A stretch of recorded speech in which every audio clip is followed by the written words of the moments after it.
Bismillahirrahmanirrahim. Assalamualaikum warahmatullahi wabarakatuh. Ba'da duhur yang dijanjikan pun akhirnya datang, dan Masjid Agung Pusdai yang menjadi tempat bertemunya saya dan ukhti pun terjadi. Setelah menempuh sekitar 20 menitan, saya memarkirkan motor dan langsung menuju pelataran masjid yang sangat luas. Saya mencoba mencari ukhti yang katanya sudah lebih dulu berada di sana dan sedang menunggu di teras masjid sebelah timur. Agak lama saya melihat-lihat situasi dan keadaan, juga keberadaan ukhti. Dan saya masih kebingungan. Oleh sebab di sana lumayan juga cukup banyak yang sedang bersantai. Malahan ada yang sedang bercengkrama sambil ngopi bersama teman-temannya di bangku yang disediakan khusus di pelataran masjid. Cukup riuh juga saat itu. Dan saya sama sekali tidak tahu bagaimana rupa ukhti yang sudah janjian itu. Dan akhirnya, di sebuah bangku panjang, saya lihat ada seorang ukhti dengan pakaian gamis panjang berwarna hitam, berjilbab dan bercadar menutupi wajahnya, dan yang tersisa hanya bagian mata. Beliau melambaikan tangannya seakan memberitahukan bahwa beliaulah yang saya cari. Masya Allah, agak terhenyak saya memang dibuatnya. Baru kali ini saya berjumpa dengan akhwat muslimah yang bercadar. Dan saya pun menghampirinya lalu duduk agak jauh dari bangku tempat ukhti tersebut duduk. Sebagai penghormatan, saya tidak bisa melampaui jarak berdekatan dengan wanita. Tetapi ukhti itu mengatakan, "Di sini aja Kang, gak apa-apa silahkan," kata ukhti sambil menunjuk bangku di depan beliau sebelah kanan. Jadi, kita duduk tidak sejajar. Dan saya pun segera mengikutinya. Sebelum saya duduk, saya menyapa beliau dengan salam dan saya memperkenalkan diri sambil menyatukan telapak tangan di dada, pembentuk tanda salaman dari kejauhan. Dan ukhti pun mengikutinya seraya mengangguk. Tidak seperti biasanya saya menemui sahabat-sahabat yang ingin berdiskusi sama saya sebelumnya. Saya cukup kikuk dan agak bingung saat itu. Entahlah kenapa.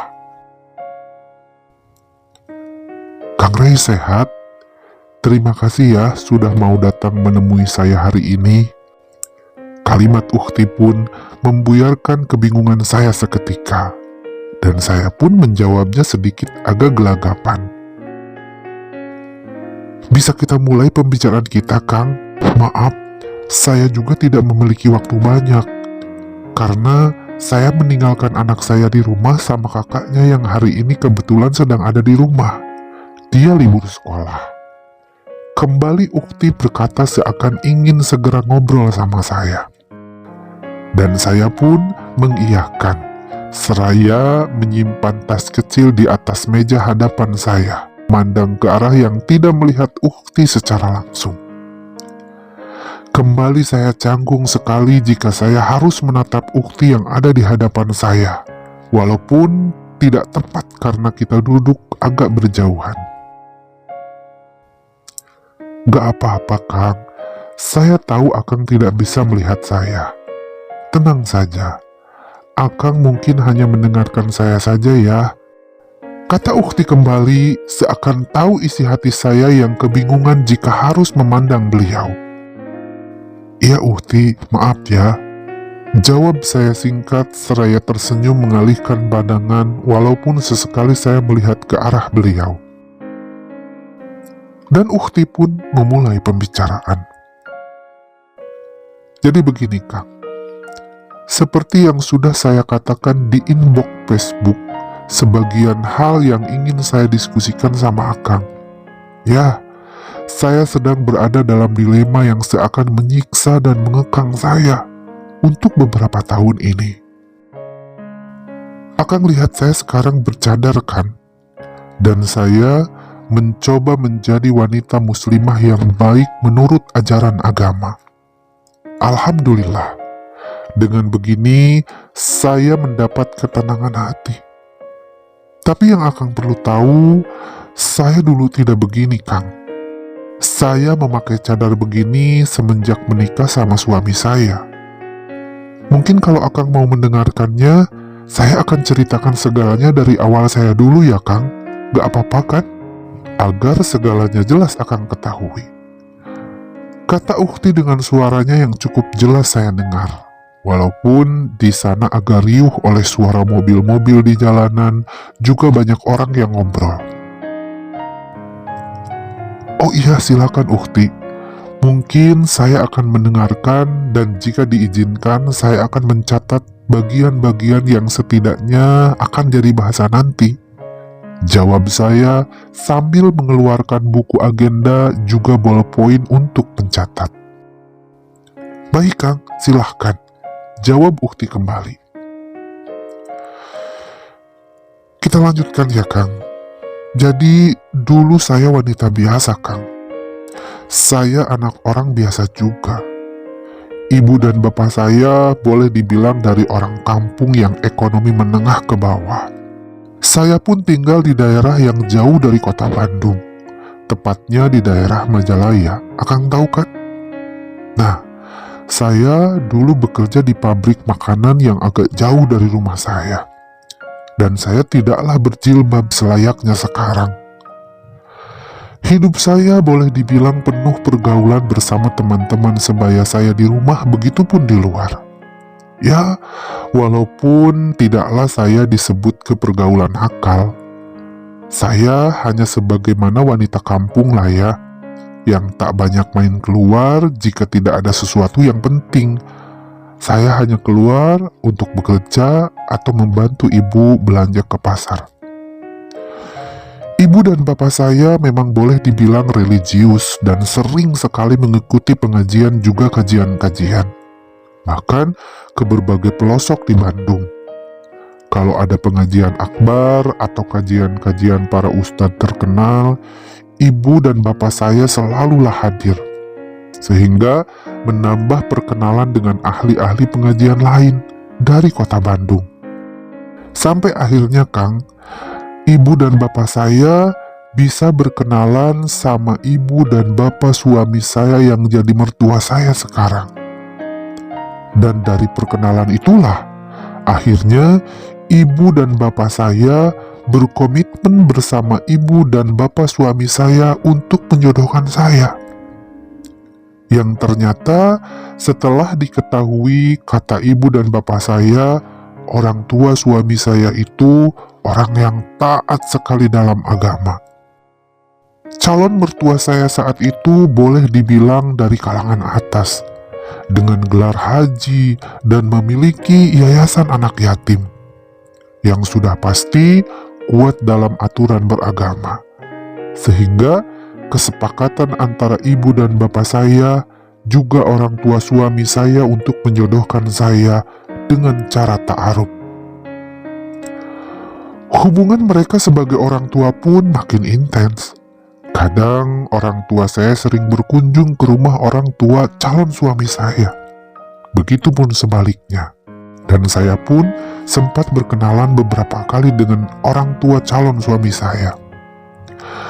Berbagai masukan dilontarkan oleh orang tua calon suami saya kepada orang tua saya mengenai saya.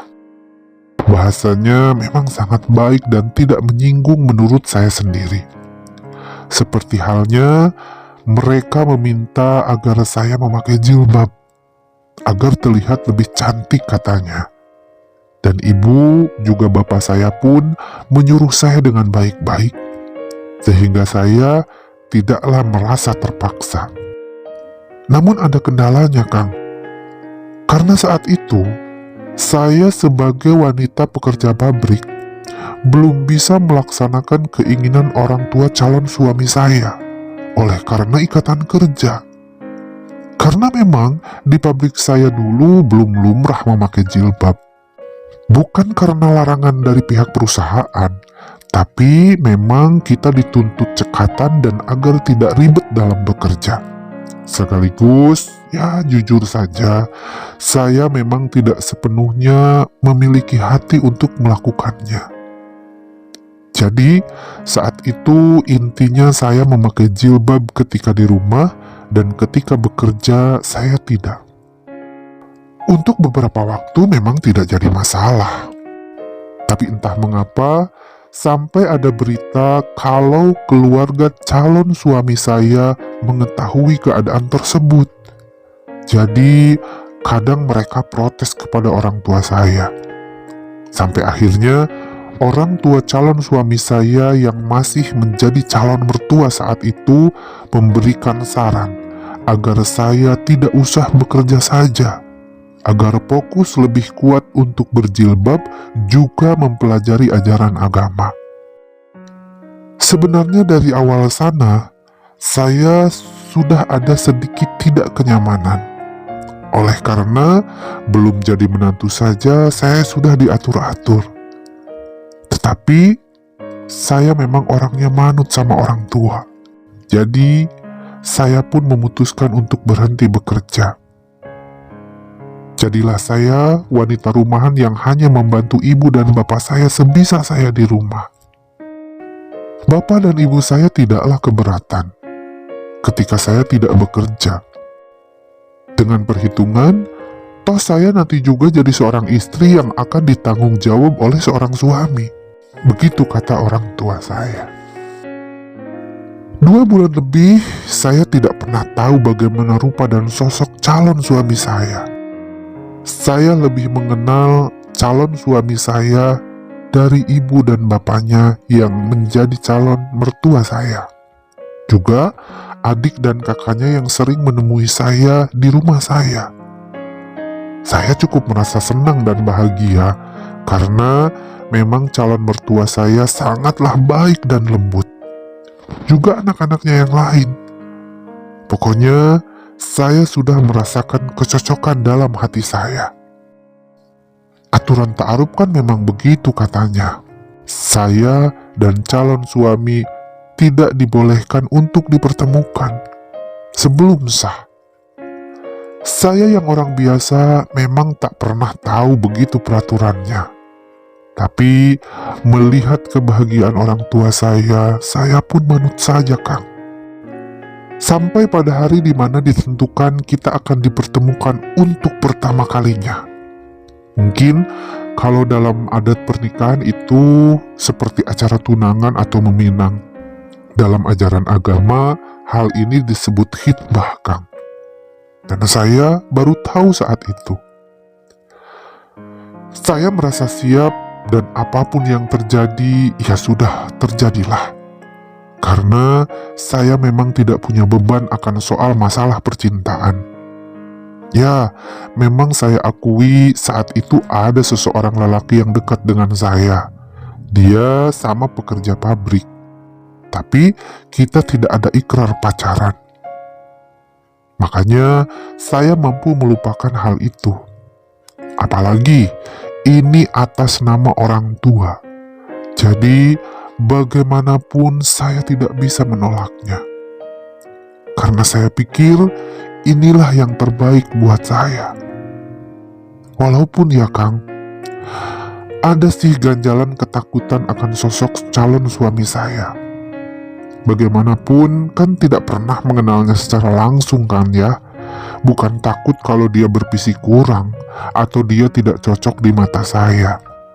Saya hanya takut akan kepribadian dirinya.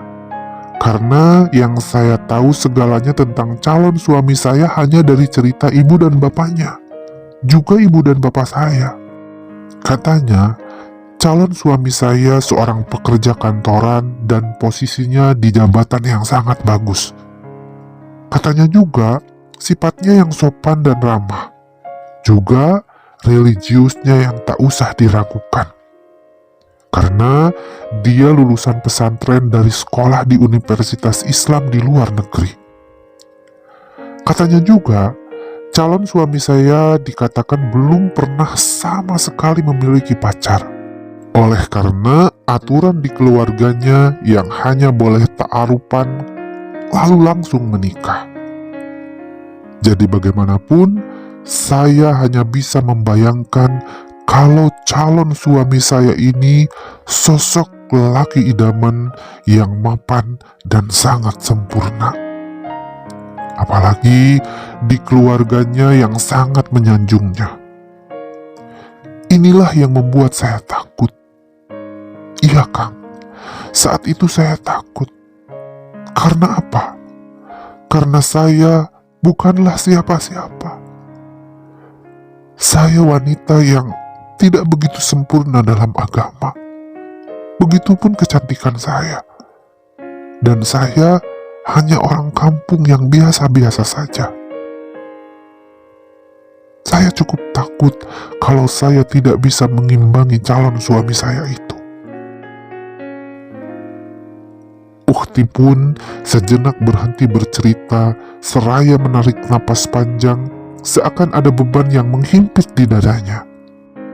Dan saya hanya bisa diam, seraya mencatat hal-hal penting yang mungkin bisa jadi pegangan saya ketika nanti saya memiliki waktu untuk bertanya. Beberapa saat kemudian, Ukhti pun kembali melanjutkan ceritanya. Dan Kang, hari pertemuan pun dilaksanakan setelah dua keluarga sepakat mempertemukan saya dengan calon suami saya. Tepatnya hari Jumat saat itu, setelah melaksanakan sholat Jumat untuk para lelaki. Kami pun dipertemukan, karena katanya hari Jumat penuh dengan berkah, hari baik untuk sebuah acara niatan yang baik. Dan hari itu, Kang, benar-benar jadi hari yang sangat menegangkan bagi saya. Ketika keluarga saya dan keluarga calon suami saya berbincang, saya tidak diperbolehkan keluar kamar. Saya hanya bisa mendengarkannya dari balik pintu saja. Sampai saatnya saya pun dipanggil untuk pertama kalinya dipertemukan dengan calon suami saya. Dan saya saat itu memang sudah mulai memakai cadar sebagai syarat bahwa saya hanya bisa dilihat fisiknya saja oleh calon suami, dan itu pun hanya beberapa menit saja. Dan saya pun bisa melihat calon suami saya walaupun hanya sejenak. Dan begitu pun calon suami saya, sepertinya diizinkan untuk melihat bagian wajah saya beberapa menit. Dan terjadilah kesepakatan khitbah dengan mahar emas dari pihak calon suami sebagai hadiah. Dan tanpa embel-embel halangan, orang tua saya dan orang tua calon suami saya menentukan tanggal pernikahan yang tidak lebih dari sebulan kemudian akan dilaksanakan. Nah, Kang, disinilah, ya, di saat itulah saya mempunyai hati yang bimbang entah kenapa. Saya memang hanya melihat calon suami saya sebentar. Tapi saya melihat calon suami saya yang boleh dibilang layaknya lelaki lain. Tapi memang lebih istimewa. Saat itu calon suami saya memakai gamis panjang putih dan peci hitam. Wajahnya memang tampan. Kulitnya bersih terawat, dengan mata yang bagus dan hidung yang bangir, tanpa ada kumis dan jenggot di wajahnya. Tatapannya memang terjaga.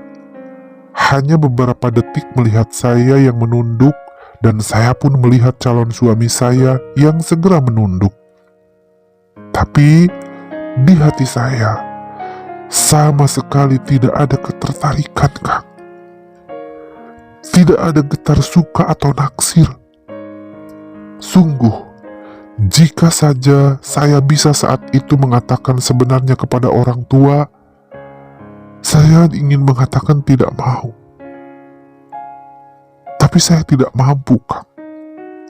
Saya tidak sanggup menyakiti orang tua yang begitu bahagia melihat saya akan dipersunting seorang lelaki pilihan.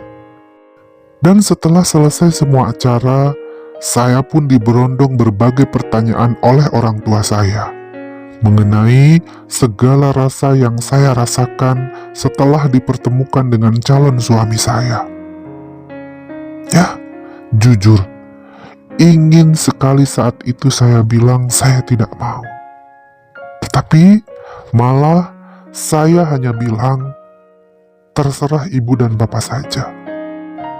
Padahal dalam hati ingin sekali saya menolaknya. Tapi Kang, kalau saya harus bilang menolak, saya tidak tahu apa alasannya saya menolak. Saya hanya merasakan kalau calon suami saya pun sepertinya sama kayak saya, yang tidak memiliki rasa. Saya bisa tahu dari pandangan matanya. Tapi di kemudian hari, orang tua saya dan calon mertua saya terus gencar menjelaskan. Yang namanya ta'aruf ya begitu. Demi kehormatan, makanya kita harus menjaga jarak.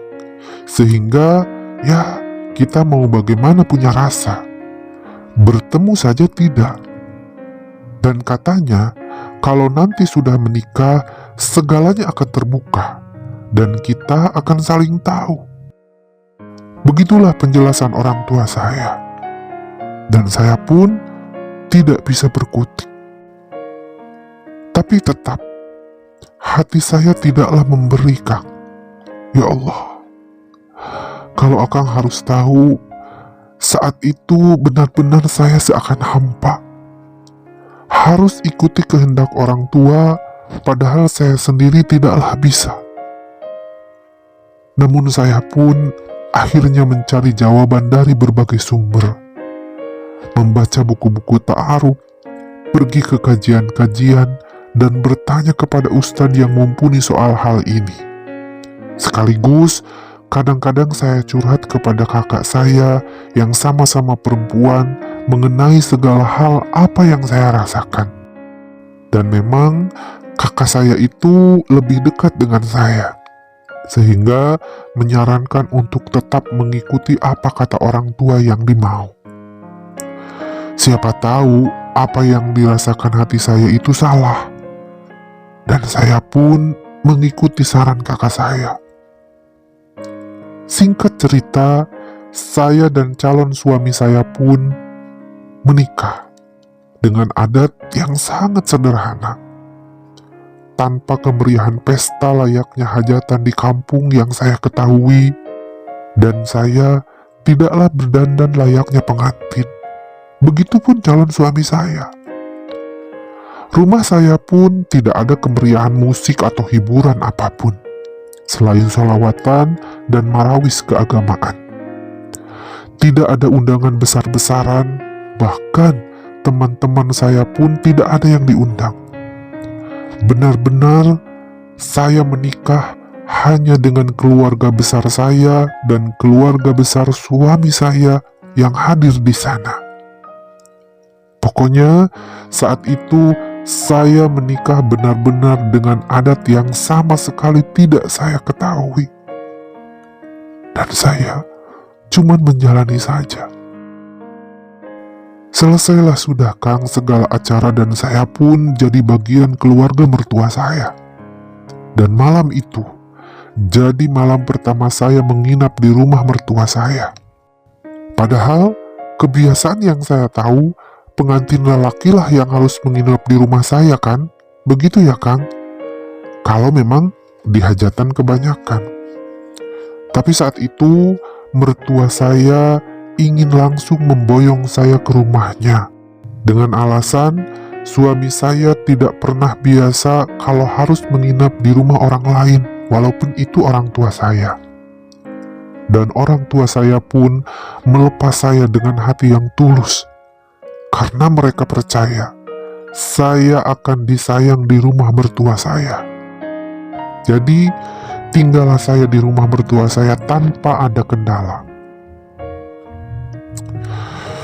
Namun di luar dugaan saya, Malam itu, suami saya ternyata harus pergi keluar kota. Dan dia hanya menemui saya di kamar dengan beberapa kalimat. "Maaf ya, saya harus meninggalkanmu sementara, karena ada pekerjaan mendadak yang tidak bisa ditinggalkan." Begitu kata suami saya. Lalu, berlalulah dia tanpa ada perlakuan apapun pada saya. Dan saya tidak bisa melakukan apapun selain mengantarnya sampai ke depan rumah. Seperginya suami saya, mertua saya lalu ngajak saya bicara dan mengatakan kalau saya harus terbiasa dengan keadaan suami saya, yang memang pekerjaannya seperti itu, harus keluar kota, pulang pergi, malahan jarang di rumah. Dan saya hanya bisa mengiyakannya, Kang, tanpa bisa menolak.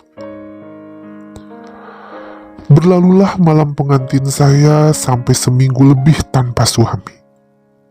Saya memang diperlakukan sangatlah baik oleh kedua mertua saya, juga keluarga suami saya. Bahkan untuk sekedar beberes rumah pun saya tidak diizinkannya, karena katanya ada asisten rumah tangga yang mengerjakannya. Alhasil, saya bagaikan ratu yang hanya dia menikmati hidup tanpa ada kegiatan. Dan ketika suami saya tidak ada itu, saya mencoba membangun diri saya untuk beradaptasi dengan mertua saya. Saya meminta kepada mertua saya untuk mengikuti kegiatan ibu mertua, baik dalam kegiatan sosial atau dalam pengajian, dan berbagai hal yang menurut saya sangatlah baik. Sehingga memang tidak pernah salah, rezeki mertua saya terus mengalir oleh karena kebaikannya itu. Kadang-kadang saya pun pergi ke yayasan untuk menghilangkan rasa bosan di rumah, di mana yayasan pun makin ramai. Dan kadang-kadang saya membantu mengurus anak-anak yatim. Sehingga ketika suami saya tidak ada itu, saya bisa mengalihkan kebosanan saya dengan kegiatan tersebut. Sampai akhirnya suami saya pun pulang. Dan saya mencoba menjadi istri yang baik. Saya meladeni apapun kebiasaan suami yang diajarkan mertua. Tapi anehnya, semua yang saya lakukan sepertinya tidaklah menyenangkan buat suami, dan selalu dikomplain juga oleh mertua. Seperti hal kecil, ketika saya menyiapkan air hangat untuk mandi suami yang katanya terbiasa sepulang pekerjaan jauh, itu harus mandi air hangat. Tapi ketika saya siapkan, ini terlalu panas. Suami kamu gak suka. Dan ibu mertualah yang akhirnya melakukannya. Bahkan menyiapkan makanan pun mertua sayalah yang melakukannya. Dan yang terus membuat saya aneh adalah ketika malam tiba, suami saya malah diam di ruang tamu dengan alasan dia capek. Sedangkan saya sendirian di dalam kamar. Itu bukan semalam dua malam, Kang, tapi terjadi beberapa kali. Sehingga hampir sebulan tidak pernah ada tuh malam pertama pernikahan saya terjadi. Maaf ya, Kang, kalau saya menceritakannya sampai sedetil ini agar Akang tahu dari awal segala kehidupan saya. Bukan ingin membuka aib, tapi inilah yang mengganjal di hati saya sampai kini. Kata Uhti sambil kembali menarik napas untuk menjeda ceritanya yang beruntun panjang. Saya hanya tersenyum kecil sambil mengiyakan dan mempersilahkan. Sengaja saya tidak ingin mengganggu konsentrasi Uhti dalam bercerita. Nah, Kang, kita lanjutkan lagi ya. Berulang kali kejadian-kejadian yang menurut saya sangat janggal terasa terus terjadi. Beberapa bulan semenjak saya menikah, tidak ada tempat saya untuk bertanya atau keluh kesah akan keadaan itu. Saya ada di rumah itu. Saya dianggap sebagai istrinya. Bahkan saya disayang. Tapi sepertinya saya tidak berguna di sana. Walaupun saya kembali terangkan di sini, tidak ada perlakuan kasar, tidak ada kata-kata menyinggung saya dapatkan. Hanya perlakuan seakan saya dimanja, tapi tidak dianggap. Saya tidak terpakai dalam segala hal. Itu yang membuat saya agak tidak nyaman. Dan saat itu, sempat berpikir kalau saya mungkin terjebak akan pernikahan ini. Kata ta'aruf yang saya pikir begitu suci malahan membuat saya terpuruk akan keadaan yang saya terima saat itu. Saya seakan menyesal kenapa harus menerima keputusan perjodohan itu kalau ternyata saya dianggap tidak berguna di rumah itu. Begitulah Kang pikiran jahat saya saat itu. Karena saking bingungnya saya mengikuti keluarga suami. Saya disayang, tapi bagai diabaikan ketika saya ingin berperan sebagai istri untuk suami saya. Saya benar-benar merasa terpuruk di awal pernikahan saya, Kang. Dan Uhti pun menghentikan sejenak ceritanya sambil menunduk seperti menyembunyikan kegundahan hatinya. Saya hanya kembali diam untuk memberi kesempatan kepada Uhti agar lebih tenang. Apa Uhti mau istirahat dulu? Jangan terburu-buru, Uhti. Saya masih banyak waktu kok. Saya pun mencoba menyela keheningan. Enggak, Kang. Enggak apa-apa kok. Cerita saya masih jauh ke hal yang saya derita hari ini. Kalau Akang mau, saya sikat aja atau bagaimana? Uhti pun menawarkan saran agar ceritanya langsung pada pokoknya. Oh enggak Uhti, silahkan. Saya justru ingin mendengar semuanya kalau Uhti berkenan, agar Uhti merasa lebih lega. Kata saya singkat. Baiklah Kang. Saya memang beberapa kali menceritakan ini kepada orang yang saya percaya. Tapi kadangkala saya ceritakan intinya saja. Alhasil, orang yang saya ajak bicara malah mendamprat saya. Karena katanya saya tidak tahu terima kasih, terlalu baper, dan tidak bersyukur dengan menyalahkan ta'aruf. Padahal menurut saya, bukan ta'aruf yang saya salahkan. Tapi dengan ta'aruf yang tidak saya ketahui ilmunya itu, makanya saya terpuruk begini. Dan mereka hanya menilai saya dari sisi yang mereka tidak tahu, bahwa saya memiliki suami yang berbeda. Semoga Akang mengerti. Kata Uhti lagi menjelaskan. Iya Uhti, silakan. Makanya saya ingin tahu dari awal agar segalanya clear. Jawab saya seraya fokus kembali ke kertas depan saya.